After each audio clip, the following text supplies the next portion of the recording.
this is a day to celebrate baseball, isn't it? I mean, we're talking about the greatest 1% of players who've ever played the game, and every year, these are the only guys who get into the Hall of Fame. We should be talking about greatness of careers. And it started to make me think about, like, when we think about where Derek Jeter ranks and the conversations we used to have over the course of his 20-year career, it was always about, okay, well, he's not the best player in the sport because he doesn't do this, or there are other players on his team maybe who are a little bit better than this. But look at where he ranks on the all-time hits list. Do you realize that there are only 5 players in baseball history who've gotten more hits, and 2 of them, as I like to point out, were born in the 1800s? Okay, this is a guy who came to bat and got hits. And I think about it in this term.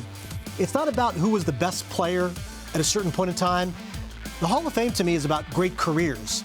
Who in our lifetime has had a better career than Derek Jeter when you consider the individual achievements, the championships won, and the scandal-free lifestyle? Sweeny, obviously you're around him a lot, around him, off the field more than most. So what's your favorite Derek Jeter story? Well, my favorite moments are really a lot about what we got to see and call special moments in the field. And I think back to how a lot of times, as I say, we try to knock everybody down a peg and take away from the achievements. A lot of that comes back to his defense.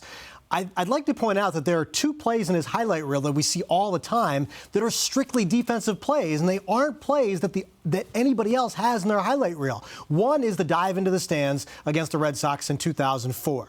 That's a Reds, and I'd like to point out that that's not Game 7 of the ALCS against the Red Sox. That's game number 80-something out of 162. If that ball falls in, nobody wins or loses a pennant. The Yankees are up by 9 games in the division at that point. Nothing is happening if that ball falls. Yet he has to catch it, and he comes up battered, and as the trainer, Gene Monahan, is walking him back there, he says, I'm playing tomorrow. That's his mentality. The other play, Anthony and I were both at, Mac and I were both at this game in 2001 when he made the flip play against the Oakland A's. And that, to me, is a play. You saying I wasn't there? You were there. You were there, too. You covered. Sorry, Harp. He's sweet. He's got an expense report. He better have been there. Yeah, that's right.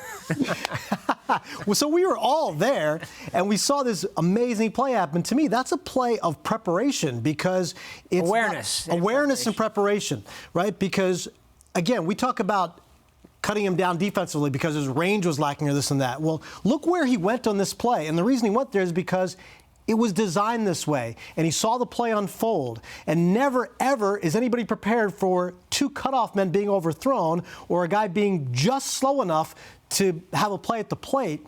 This play happened because he saw what was happening, he was aware of everything that was around him, and didn't lose his head, made a great play. These 2 plays, listen, Ozzie Smith, greatest shortstop we've ever seen, this play is not on his highlight reel. It appears on Derek Jeter's highlight reel.